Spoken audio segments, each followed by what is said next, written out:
214 के थ्री क्या होता है, एक हाई कोर्ट होगा, जो कि अभी भारत में 25 हाई कोर्ट है, समझे मेरे भाई। ये भी पॉइंट आपको याद रखना है। लेकिन याद रखना, एक स्टेट जो है, एक स्टेट में जैसे मान लो अगर हम बात करते हैं यहाँ पे मुंबई की है भाई, किसकी बात करते हैं, मुंबई की, तो इसमें पौंडीचेरी की बात करो या यहाँ पे दूसरा कोई एक स्टेट गोवा मान लेते, गोवा, इन दोनों राज्यों को मिला के हाईकोर्ट की सुनवाई मुंबई में भी हो सकती है। और ये भी बात होगी, साथ साथ में एक राज्य के गवर्नर दो राज्य को ऑपरेट कर सकते हैं, ये भी पॉइंट आपको याद रखना है, ठीक है।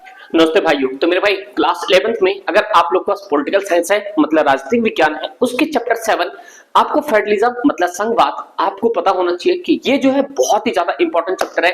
चाहे आप 12th में जाओगे वहां पे भी इसके कुछ पार्ट मिलेंगे, साथ साथ में कॉलेज में जाओगे वहां तो भाई ये पर्टिकुलर सब्जेक्ट बन जाता है, एक एक मोटी मोटी किताबें आती है। खैर ये सब बात की बात है, सबसे इंपॉर्टेंट चीज आपके सामने जो फेडरलिज्म अभी आप पढ़ोगे, आपके दिल और दिमाग में वो सारी चीजें उतर जाएंगी। बट इस वीडियो कंप्लीट देखना, जिससे कि आपके फेडरलिज्म टॉपिक कंप्लीटली फिनिश हो जाएगा। तो टिल द एंड आप देखते रहना और चीजों को समझना, क्योंकि बहुत ही ज्यादा इंपॉर्टेंट है। क्योंकि यहां से आपको बताएगा कि सेंट्रल रिलेशन क्या होता है, सेंट्रल का स्टेट के साथ रिलेशंस क्या होता है, 3 टियर ऑफ गवर्नमेंट क्या होते हैं, पंचायती राज क्यों आया, क्या जरूरत पड़ गई, बहुत सारी चीजें ऐसे। तो मेरे भाई इस वीडियो को कंप्लीट आपको मिलेगा, चाहे आप क्लास 10th में हो, 11th में हो, वैसे ये 11 का टॉपिक है, लेकिन फेडरलिज्म आपके टॉपिक 10th में भी है। तो मेरे भाई बस शिद्दत से सुन लेना, आपका चैप्टर कंप्लीट हो जाएगा। तो चलो चैप्टर शुरू करते हैं। मेरे भाई चैप्टर 7 आपके सामने फेडरलिज्म, पॉइंट टू पॉइंट ध्यान सुनना। आप जानते हैं जो ये ऑप्शन फेडरलिज्म है, इसका मतलब क्या होता है, ध्यान सुनना, ये फ्लो चार्ट बहुत ज्यादा मैटर करता है। टू लेवल ऑफ गवर्नमेंट, क्या करें यहाँ पे, two level of government in federalism. जो फेडरल होते हैं इसमें टू लेवल ऑफ गवर्नमेंट होते हैं, एक तो आपके पास सेंट्रल होता है, एक आपके पास स्टेट होता है। इनका रिलेशन आर्टिकल नंबर 7 में बोला गया है।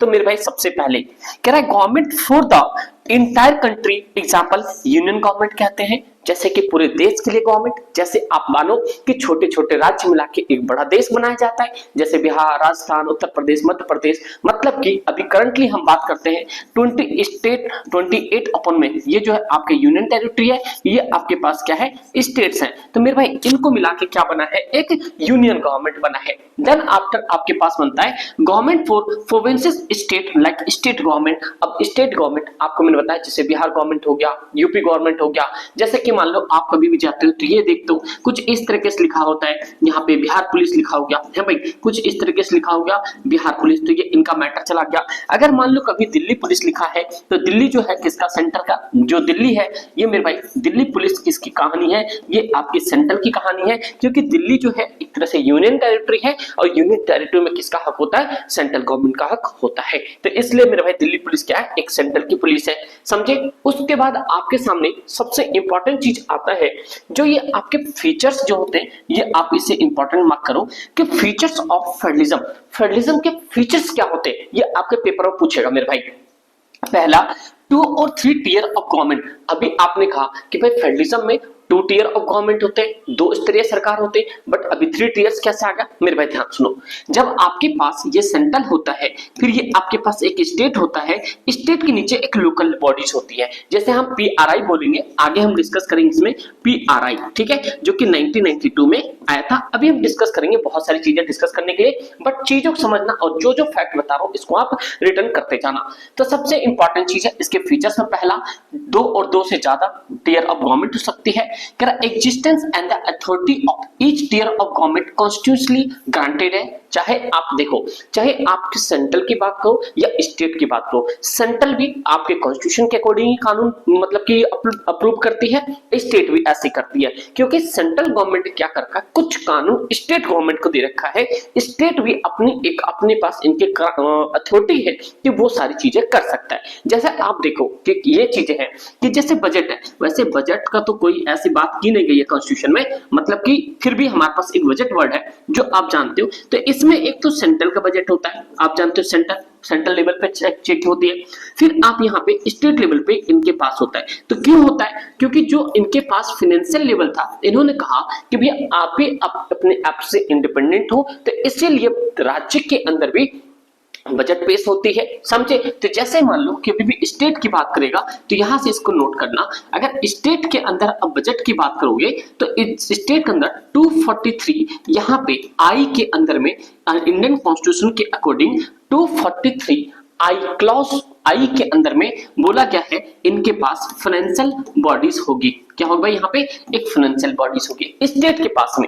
जैसे मान लो यहाँ पे पार्लियामेंट्री मतलब लोकसभा का इलेक्शन होता है जिसमें पीएम बनते हैं ना भाई लोकसभा का, जैसे मान लो लोकसभा ऐसे मतलब कि पार्लियामेंट्री गवर्नमेंट है, आपके पास पार्लियामेंट्री गवर्नमेंट बनती है तो उसमें क्या होता है, आप यहाँ पे पीएम बनाते हो। उसी तरीके से मेरे भाई स्टेट के अंदर में क्या होता है, एक इलेक्शन कमीशन होता है। क्या होता है यहाँ पे, ये इलेक्शन कमीशन होता है, इसको भी लिख लेना मेरे भाई, ठीक है, इलेक्शन कमीशन होता है। वैसे हम सेंट्रल लेवल में देखेंगे तो ये आपके 324 में आता है, ये आप सेंट्रल लेवल पे आता है। लेकिन अगर हम स्टेट की बात करते हैं स्टेट में, तो स्टेट में ये आता है आपके 243 के अंदर में, ठीक है। और टोटल जितनी भी बॉडीज है 243 से लेके 243 ओ तक की बात की जाती है, मतलब क्लाउज 1। बट अभी आपके लिए सबसे इंपॉर्टेंट चीज है कि स्टेट के अंदर में जो फाइनेंशियल जो डिपार्टमेंट होता है 243 आई में बोला गया है, इलेक्शन 243 के में हुआ है। जैसे अभी आप रिसेंटली जानते हैं कि बिहार में इलेक्शंस हुआ है तो उनके पास भी एक अपने इलेक्शंस के लिए मतलब इंडिपेंडेंट बॉडी है इलेक्शन कमीशन, जो कि 243 के में आता है। डन मेरे भाई, नेक्स्ट पढ़ते हैं। each tier has their own judiciary, देखो इनके पास भी अपना जुडिशरी है। अगर मान लो हम बात करते हैं एचसी हाई कोर्ट, जो कि जानते हैं 226 के थ्रू क्या करता है, एक अपनी रीट्स को पेश करता है, ठीक है। हाई कोर्ट हो क्या, क्योंकि इसके पास अपनी इंडिपेंडेंट जुडिशरी है। फिर क्या, change bought down by the constant of brother of क्या रहा border of level of government, ये धीरे धीरे क्या होता है अपने लेवल ऑफ गवर्नमेंट चेंज कर सकती है। फाइनेंशियल ऑटोनॉमी मैंने आपको बताया यहाँ पे 243 क्लॉज 1 के अंदर में क्या है, ये आपके फाइनेंशियल ऑटोनॉमी है। डिविल ऑब्जेक्ट, ये आपके पास स्टेट के पास ही पावर होती है। फिर आपके पास बता दी कि ये इंडिपेंडेंट जुडिशरी भी होते हैं, जो कि 226 के थ्रू क्या करता है, ये आपके रीट्स पे करता है। और 214 के थ्रू क्या होता है, एक हाई कोर्ट होगा, जो कि अभी भारत में 25 हाई कोर्ट है, समझे मेरे भाई। तो ये भी पॉइंट आपको याद रखना है। लेकिन याद रखना एक स्टेट जो है, एक स्टेट में जैसे मान लो अगर हम बात करते हैं यहाँ पे मुंबई की है भाई, किसकी बात करते हैं, मुंबई की, तो इसमें पौंडीचेरी की बात करो या यहाँ पे दूसरा कोई एक स्टेट गोवा मान लेते हैं, गोवा, इन दोनों राज्यों को मिला के हाईकोर्ट की सुनवाई मुंबई में भी हो सकती है। और ये भी बात होगी साथ साथ में एक राज्य के गवर्नर दो राज्य को ऑपरेट कर सकते हैं, ये भी पॉइंट आपको याद रखना है, ठीक है। जो जो फैक्ट बता रहा हूं वो आप ध्यान से सुनते जाना। दूसरा कह रहा है India as a federal country, आप जानते हो भारत जो है एक फेडरल कंट्री है। सबसे पहले ये फेडरलिज्म वर्ड की बात करते हैं, संघवादवाद की बात करते हैं, कौन से देश में हुआ था आप लोग कमेंट करके बता सकते हो। चलो 2 मिनट का टाइम दिया आपको सामने, समझे। 3 टियर सिस्टम गवर्नमेंट किस तरीके से आया इंडिया में फेडरल, देखो मैं आंसर बताता हूँ। सबसे पहले यूएसए में शुरू हुआ था, फिर उसके बाद हमने क्या करा, अपने इंडिया में इसको शुरू किया है भाई, हमने अपने भारत में इसको शुरू किया, जिसमें कि हमने कितने 3 टीयर्स ऑफ गवर्नमेंट बनाया। सबसे पहला हमने बनाया यूनियन गवर्नमेंट, मतलब कि सेंट्रल लिस्ट बनाया, दूसरा हमने स्टेट गवर्नमेंट, तीसरा हमने लोकल सेल्फ गवर्नमेंट। ये आपके पेपर में बहुत ज्यादा पूछा जाएगा। इनके लिए हमने कुछ लिस्ट बनाई जिसको हम यूनियन लिस्ट कहते हैं, जो अभी हमारे पास 98 ये 100 सब्जेक्ट थे। स्टेट लिस्ट, फिर आपके पास कंकरेंट लिस्ट, ये आपके एमसीक्यू में भी पूछा जाता है। ये जो कंकरेंट लिस्ट है जहां पे स्टेट और सेंट्रल दोनों मिलकर काम करती है, ये कंकरेंट लिस्ट हमने कहां से लिया है, ये हमने भाई ऑस्ट्रेलिया से लिया। किसे भाई, ऑस्ट्रेलिया से लिया। ये भी पॉइंट आपको याद रहनी चाहिए। फिर कहता है सेंट्रल मेक लॉ ऑन, जैसे कि डिफेंस पे, एनर्जी पे, इन सबों पे। State make law, police, land, ये सारी चीजें होती है। बोथ मेक्स लॉ, जैसे एजुकेशन, फॉरेस्ट, इन सब चीजों पे है ना भाई, मैरिज, इन सब चीजों पे क्या होता है, कंकरेंट लिस्ट चीजों को बनाती है। ये वाला बहुत ज्यादा इंपॉर्टेंट है, अभी से इंपॉर्टेंट मार्क कर लो। सबसे इंपॉर्टेंट नेक्स्ट हम आपके सामने की पॉइंट्स देखते हैं कि फेडरलिज्म ने इंडिया किस तरीके से काम करती है। कैरेक्टरिस्टिक्स ऑफ इंडियन फेडरलिज्म क्या क्या होते हैं, ध्यान सुनना। फेडरलिज्म ट्रेड्स इंडियन कॉन्स्टिट्यूशन किस तरीके से आगे लेकर आया। सॉलिडिटरी इंडियन कॉन्स्टिट्यूशन किस तरीके से होता है। Why strong central government in India, ये भी आपके लॉन्ग क्वेश्चंस बन सकते हैं। Tensions in the Indian federal system, मतलब कि आप बोल सकते हो सेंट्रल की या स्टेट के साथ है, या अदर स्टेट भी कभी कभी क्या होता है दुपड़दा हो जाती है। दूसरा आपके सामने अब मीनिंग बता रहा है कि एक्चुअल में भाई मीनिंग ऑफ फेडरलिज्म क्या होता है। क्या भाई, मीनिंग ऑफ फेडरलिज्म क्या होता है, ये ऑलमोस्ट आपको पता चल चुकी मेरे भाई कि यहाँ पे federalism refer to the idea of staying organized unisms in the occasion association with two or more state together. Federalism first started with America. ये मैं आपको बताता यूएसए मतलब यूनाइटेड स्टेट ऑफ अमेरिका कहते हैं, क्योंकि देखो हम ये लिखते हैं यूएसए, यू का मतलब होता है यूनाइटेड, क्या कहते हैं यूनाइटेड, क्या भाई यहाँ पे यूनाइटेड है भाई, क्या कहते हैं यूनाइटेड मतलब होता है संयुक्त, क्या होता है यहाँ पे संयुक्त मतलब एक साथ। तो जब ये ब्रिटेन इस पे राज कर रहा था तो उस समय में सारे लोग एक साथ हुए थे 50 के 50 स्टेट के, उस समय में ये लोग यूनियन अपने आप को बुलाने लगे, तो वहीं से यूएसए बना। कभी लॉन्ग डिस्टेंस बात करेंगे भाई। उसके बाद आगे देखो यहाँ पे federalism is an institutional system, क्या कह रहा है, एक इंस्टीट्यूशनल सिस्टम है that consist to type of political system. It's consist of the central level, क्या होता है central level, and the provincial मतलब स्टेट लेवल की बात कर रहा है यहाँ पे। Each level political system itself autonomous मतलब उनके पास अपना खुद का अधिकार होता है, चाहे आप सेंट्रल लेवल हो या स्टेट लेवल हो, आपका अपना खुद का ऑटोनोमस हो अधिकार है। द सेंट्रल, यहाँ पे कह रहा है अगला नेक्स्ट पॉइंट कह रहा है the central of federal government judicials in the whole country and its responsibility for the subject of national importance. जो हमारा सेंट्रल है ये पूरे नेशन को देखता है। Union government can make the decision on the subject of the union list and legislations create independent judiciary to prevent the conflict between यहाँ पे सेंट्रल एंड स्टेट। और जब भी कभी भी सेंट्रल और स्टेट का कभी भी मैटर हो जाता है तो इनके बीच में कौन चीजों को सुनता है, ये आपकी जुडिशरी सुनती है। क्योंकि अभी आपने पढ़ा होगा कि 1953 में एक फजल अली कमेटी आती है जिसमें कि क्या कहता है कि स्टेट की डिमांड करते हैं अपने भाषा के लैंग्वेज पे, तो पहला भाषा के आधार पे बनने वाला फर्स्ट लैंग्विस्टिक स्टेट कौन सा था, क्या मुझे कमेंट करके बता सकते हो आप लोग। 2 मिनट का समय दिया मेरे भाई। फिर नेक्स्ट हम आते हैं यहाँ पे जो फेडरलिज्म है इंडिया में वो कैसे काम करता है। तो मेरे भाई अगला टॉपिक आपके सामने है फेडरलिज्म इन इंडिया, जो कि भारत के कॉन्स्टिट्यूशन में article number 1 very very important है, जो कि कॉन्स्टिट्यूट करता है India call India that is a Bharat. India ही क्या होगा, भारत होगा। और यहाँ पे shall be union of state. Union of state का मतलब क्या हो गया, छोटे छोटे राज्यों का संघ बनेगा, मतलब एक बड़ा देश बनेगा। ये आर्टिकल 1 में बोला गया है। During the national movement many leaders wanted that the order to rule a large country like India it could be necessary to divide the power or subject। जब हमारा देश आजाद हो रहा था उस समय में बहुत सारे जो बड़े बड़े नेता थे उन्होंने कहा इतना बड़ा देश को संभालना अकेला सिंगल बहुत दिक्कत हो जाएगी, इसके वजह से हमारे माइंड में चल रहा है कि डिवाइड कर दे पावर को और सब्जेक्ट को। तो मेरे भाई यहीं से सेंट्रल एंड प्रोविंस लेवल की बात कही गई थी कि स्टेट लेवल को भी पावर देंगे। Indian society has recognised and linguistic मतलब भाषा बोलते हैं इसको डाइवर्सिटी, क्योंकि हमारे पास बहुत बहुत डिफरेंट भाषाएं हैं, डाइवर्सिटी है। So people are very religion मतलब कि रीजन अलग अलग रीजन में रहते हैं, उनके पास सेल्फ गवर्नमेंट भी होनी चाहिए। According to Indian federalism, federal मतलब सेंट्रल गवर्नमेंट होता है। Government in India 28 state 8 union territory government work to their subject and it is the clear distribution of power in Indian constitution. जैसे कि आपने देखा कि राज्यों के पास भी अपना पावर दे दिया है और यहाँ पे स्टेट के पास भी अपना स्टेट और सेंट्रल सबके पास अपना अपना पावर है, सब अपने हिसाब से बात कर रहे हैं। जैसे लॉकडाउन हुआ था तो कोविड में जब प्राइम मिनिस्टर ने बोला तो पूरे देश इंटायर देश को माननी पड़ी। जब सेंट्रल गवर्नमेंट से जब उन्होंने अनाउंस किया कि भाई खोल दो, लॉकडाउन खोल दो, ओपन कर दो, बट कुछ राज्यों ने फिर भी लगा रखा क्योंकि राज्य के पास भी अपना पावर होता है। डन मेरे भाई। चलो नेक्स्ट पढ़ते हैं आपके सामने कैरेक्टरिस्टिक्स मतलब इनकी विशेषताएं देखते हैं कि क्या कुछ विशेषता है। ये कैरेक्टरिस्टिक्स इंडियन फेडरलिज्म की क्या होता है। पहला, ये इनके पास में रिटन कॉन्स्टिट्यूशन होता है। तो आपको पता होना चाहिए कि पूरे वर्ल्ड में सबसे बड़ा रिटन कॉन्स्टिट्यूशन अपना भारत का है, समझे मेरे भाई। तो ये भी पॉइंट याद रखना। उस समय में कितने 395 आर्टिकल थे यहाँ पे, और यहाँ पे देखो 395 आर्टिकल, तो ये पॉइंट तो ही क्या, और शेड्यूल भी 8 थे, लेकिन आज 448 है। ये भी पॉइंट आपको याद रखना है। इंडिपेंडेंट जुडिशरी, आप जानते हो भारत में हमारे पास में ये हाई कोर्ट भी है और आपके पास सुप्रीम कोर्ट भी है। आप जानते हो जब भी आपके पास कोई फंडामेंटल राइट्स का वॉल्यूशन होगा तो ये जो आर्टिकल नंबर 32 है इसके थ्रू आप सीधा सुप्रीम कोर्ट जा सकते हो। हाई कोर्ट में आप 226 के थ्रू जा सकते हो, नोट कर लो अपनी कॉपी में। सुप्रीमेसी ऑफ कॉन्स्टिट्यूशन, कॉन्स्टिट्यूशन आप जानते हो हमारा सबसे ज्यादा तगड़ा कॉन्स्टिट्यूशन पूरे वर्ल्ड में, जो कि 1934 में सबसे पहले एम.एन. रॉय, क्या भाई एम.एन. रॉय ने क्या करा था, कॉन्स्टिट्यूशन का एक मतलब आइडिया आया था उसके दिमाग में। ये भी पॉइंट याद रखना क्योंकि ये सब चीजें बहुत कम पता होगी आप लोग को। उसके बाद कह रहा है there are the three level of government, India central level and state level and local level, इसी को हम कहते हैं पीआरआई। अभी आगे डिस्कस करके बताऊंगा मेरे भाई।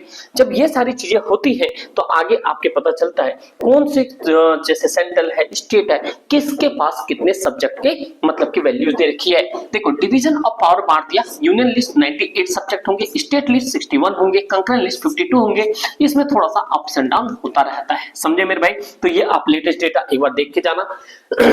नेक्स्ट मेरे भाई अगला कह रहा है constitution of India, two type of government are described. Their first is central government and those jurisdictions in the whole country, जो पूरे देश को देखेगा.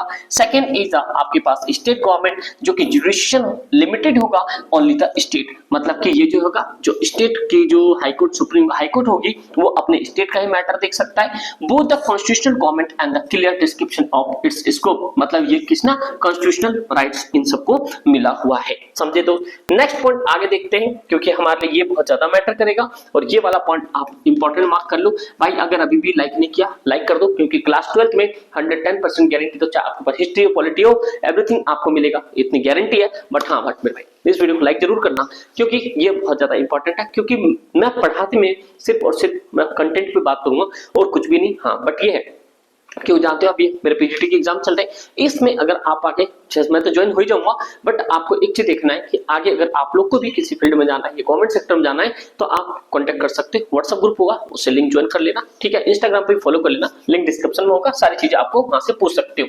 मेरे भाई देखो कह रहा फेडरलिज्म, जो फेडरल कंस्ट्रक्शन होता है इंडियन कॉन्स्टिट्यूशन का क्या क्या है, कह रहा the constitution is the supreme, आप जानते हो सबसे ज्यादा सुप्रीम है। No power is above the constitution, लेकिन कॉन्स्टिट्यूशन से ऊपर पावर नहीं हो सकती।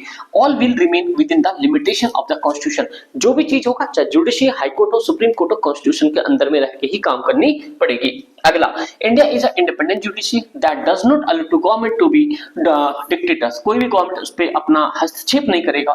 There are the three level of government होता है, सेंट्रल, स्टेट, ये लोकल, ठीक है। यहाँ characteristics of the solidity in Indian constitution क्या है, सिंगल सिटीजनशिप है, आप जानते हैं सिटीजनशिप हमने किससे लिया, यूके से लिया, और यूएसए में क्या है, यूएसए में डबल सिटीजनशिप है, क्या भाई यहाँ पे डबल सिटीजनशिप है, ये भी पॉइंट आपको याद रखना है। नेक्स्ट आपके सामने बात आता है मोर पावर, क्या रहा है inclinations like the central government in the power of division, ये पावर ऑफ डिवीजन को बांटती है। कह रहा है governor appoint in the state by the president, ये जो आप जानते हो प्रेसिडेंट के थ्रू बांटा जाता है। फोर्थ कह रहा है same constitution for the union and state, आप जानते हो किसके लिए, यूनियन एंड स्टेट। अगर हम बात करते हैं यहाँ पे प्रेसिडेंट का, तो इसका जो भारत के अंदर में आर्टिकल 52 से लेके 61 तक की बात कर जाती है, और 61 में क्या था, इम्पीचमेंट है, मतलब आप इसको क्या कर सकते हो, हटा सकते हो। ऑल इंडियन सर्विस, जैसे कि आप सामने आईएएस की बात करते हैं, यहाँ पे आईपीएस की बात करते हैं, ये इनके पास होता है। यूनिफाइड जुडिशरी होती है, central more powerful during emergency, जब हम आप यहाँ पे बात करते हैं इमरजेंसी की, जो आप जानते हैं 352 आर्टिकल की बात करते हैं, 356 की बात करते हैं और 360 की बात करते हैं। ये आपकी फाइनेंशियल इमरजेंसी, ये आपका नेशनल इमरजेंसी है, ये आपके ये आपके पास क्या जो स्टेट के अंदर में क्या तो प्रेसिडेंट रूल लगता है वो भी ये आपकी नेशनल इमरजेंसी, ये पॉइंट याद है। ये आपके देशों में जैसे सिविल वॉर ये सब चीजें हो जाती उस समय में देखा जाता है, समझे मेरे भाई। नेक्स्ट पॉइंट आपके सामने कह रहा federal government has more important in the constitutional amendment. देखो एक चीज देखा, फेडरल गवर्नमेंट जो है बहुत ज्यादा मैटर करता है कहां पे, कॉन्स्टिट्यूशनल अमेंडमेंट। अमेंडमेंट वर्ड जो है ये आपके अपने आप में ही सबसे ज्यादा इंपॉर्टेंट है पॉलिटिकल में। तो क्या आप बता सकते हैं कॉन्स्टिट्यूशनल अमेंडमेंट भाग 20, जो कि पार्ट मतलब कि भाग जो है आप सोने पार्ट बोल सकते हैं इसको, ये कौन सा है मेरे भाई, ये आप सोने पार्ट जो है ये आपके पार्ट 20 में ऐसा इसको XX लिखा जाता है, समझे मेरे, जो कि आर्टिकल 368 में है। ये हमने कहां से लिया है, ये साउथ अफ्रीका से लिया है। वेरी वेरी इंपॉर्टेंट चीज है, ये आपके एमसीक्यू में क्वेश्चन पूछा जा सकता है। लाइक नहीं किया है कर दो मेरे भाई, हिंदी इंग्लिश सब में कंटेंट आएगा आपके सामने, टेंशन ना लो, ठीक है। बट ये चीजें आगे देखते हैं कि हमारे पास क्या है अगला, कि कह रहा why central government India strong क्यों होता है। India is a large and diverse country, आप जानते हो हमारा भारत जो है बहुत बड़ा और विशाल और लार्ज है। कह रहा makers of the constitution hope that such a large country could control by the strong central government. तो उन लोगों ने सोचा कि जब स्ट्रॉन्ग सेंट्रल गवर्नमेंट स्ट्रॉन्ग नहीं होगा तो मजा नहीं आएगा, क्या पता कोई कुछ अपने हिसाब से बिल पास कर ले। ठीक है, at the time of independence there were the more than 500 native princely, वैसे 563 था, कितने भाई 562, 562, ठीक है। ये प्रिंसली स्टेट क्या था, जहां पे छोटे छोटे एरिया में कुछ राजा लोग रूल करते थे, ठीक है। State and which was merge by the strong central government, धीरे धीरे सरदार वल्लभ भाई पटेल ने इनको भाई ऐसा मतलब कि मजा चखाया और इनको अपने सेंट्रल मतलब कि अपने देश में शामिल करवाया। ये लोग अपने इंडिपेंडेंट की बात करते हैं। ये क्लास 12 की टॉपिक है। Tension in Indian federal system, क्या क्या दिक्कत हो जाती है, क्योंकि देखो विवाद तो जरूरी है, जब तक विवाद लोकतंत्र में क्या है, विवाद तो भैया आम बात है। देखो tension in the Indian federal system में क्या होता है, the constitution of India is given a lot of power to the central government. जो भारत सरकार को जो कॉन्स्टिट्यूशन के थ्रू बहुत पावर मिला है, while the governments of the state in the responsibility of the state government due to this form of the time to time state keep demanding more autonomy the power due to the risks and tensions conflicts in the central and state। कभी कभी क्या होते हैं, कोई state कहते हैं central को भैया हमें ये पावर दे दो, हमें ये ऑटोनॉमी दे दो। सबसे इंपॉर्टेंट जैसे आपने भाषा के आधार पे क्वेश्चन पूछा तो मैंने पे आंध्र प्रदेश एपी जो है उसने भी यही कहा था कि भैया हमें भी अपनी अथॉरिटी दो, हमें भी पावर दो, हम भी अपने भाषा के आधार पे एक नया राज्य बना सके। तो ये सारे कॉन्फ्लिक्ट चलता रहता है, बट क्या है भाई सबको मिलके चलना होगा। भाई देश तो हमारा है, हम ही लेके चलेंगे इसको। तो ये सारी चीजें होती है। फिर धीरे धीरे देखा गया कि भाई happen to the central state relation में क्या क्या हुआ, वेरी वेरी इंपॉर्टेंट है। State keep demanding more rights and the autonomy from the time to time and which in the following. पहला कौन सा था, पहला था जो कि देश से मतलब कि सेंट्रल से मांगती स्टेट, ये आता है financial autonomy, very very important, जो कि आर्टिकल 243 आई में बोला गया है। इन्होंने कहा the income resources of the state are limited and the control over the resources is also limited, so the state government keep demanding the more autonomy in the matter of income. मतलब ये लोग totally depend किस पे हो गए, तो भैया हमें अपना ऑटोनॉमी दे दो। क्योंकि देखो जब भी कभी भी आप बॉर्डर पार करते हो, जैसे बिहार जाते हो, यूपी जाते हो, बंगाल बॉर्डर किसी भी जाते हो, तो उनका टोल आता है, तो टोल उनके अंडर में जाता है, भले रोड सरकार ने बनवाई हो। फिर अगला एडमिनिस्ट्रेटिव ऑटोनॉमी भी मांग रहे थे, भैया हमारे पास चलो तुम जिला को संभालने के लिए यहाँ पे आईएएस दे दोगे, लेकिन हमें अपना डिस्ट्रिक्ट को संभालने के लिए तो तुमने आईएएस दे दिया, लेकिन उसके अंदर जो छोटे छोटे गांव कस्बा छोटी छोटी ऑटोनॉमिक बॉडी उसको कौन होगा, उन्होंने कहा भाई एसडीएम होगा। कौन होगा, एसडीएम, इसको बोला डीएम। ये एसडीएम जो होता है ये स्टेट बनाकर देती है, जैसे मान लो बिहार का है तो ये बीपीएससी बनाकर देगी इसको, इसमें तो आप जानते हो यूपीएससी, यूपीएससी मतलब यूनियन पब्लिक सर्विस कमीशन, अब बीपीएससी मतलब बिहार पब्लिक सर्विस कमीशन। इसी तरह से सारे स्टेट का होता है। आप लोग कमेंट करो तो आप लोग किस स्टेट से हो। तो मेरे भाई ये सारी चीजें, तो एडमिनिस्ट्रेटिव ऑटोनॉमी भी मिल गया।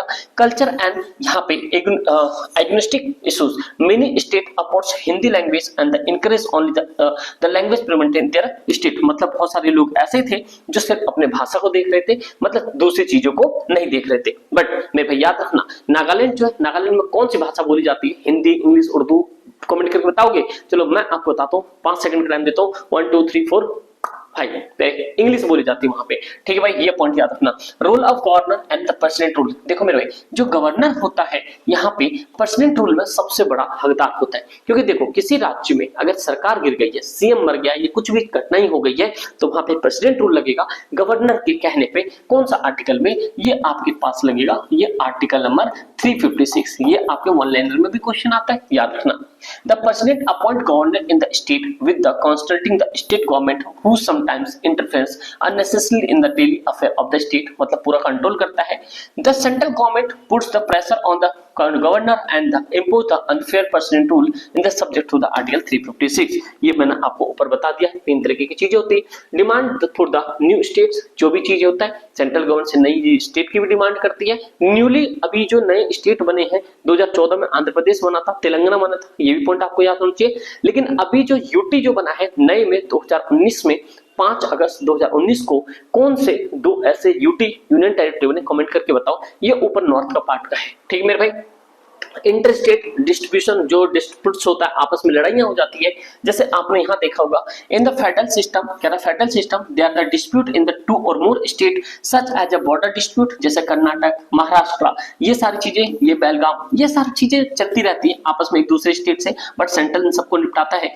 2 more state there is the dispute about the sharing the river such as the, देखो कावेरी रिवर के पीछे वाटर डिस्ट्रीब्यूटर एंड द, ये कर्नाटका और तमिलनाडु, ये केटीसी, ऐसे याद है केटीएम से केटीसी। जो कावेरी रिवर विवाद है ये किसके, केटीसी मतलब कर्नाटका और तमिलनाडु के बीच चल रहा है। ये भी पॉइंट आपको याद रखना है, क्योंकि 1 नंबर में एमसीक्यू क्वेश्चन पूछा जाता है, ठीक है, ये सारे विवाद, ठीक है दोस्त। उसी हिसाब से ये स्पेसिफिक प्रोविंसेस जैसे नागालैंड, असम, मणिपुर, आंध्र प्रदेश, सिक्किम, मिजोरम, यहाँ से सिक्किम जो है ना भाई, ये सिक्किम बहुत ज्यादा इंपॉर्टेंट है। ये 35 अमेंडमेंट में, ये 35 और 275, ये ऐसे 1975 में एक नया स्टेट बना था, ये आप इंपॉर्टेंट कर लेना सिक्किम का, है ना भाई, यहाँ सिक्किम या सिक्किम का। Arunachal Pradesh and Goa have been the special status in article 371A to 3I in the constitution, क्योंकि इन लोगों को अलग स्पेशल प्रोविजंस दिया हुआ है। तो चलो ये आपके सामने आते हैं, 2-4 क्वेश्चन है, इसको डन करते हैं।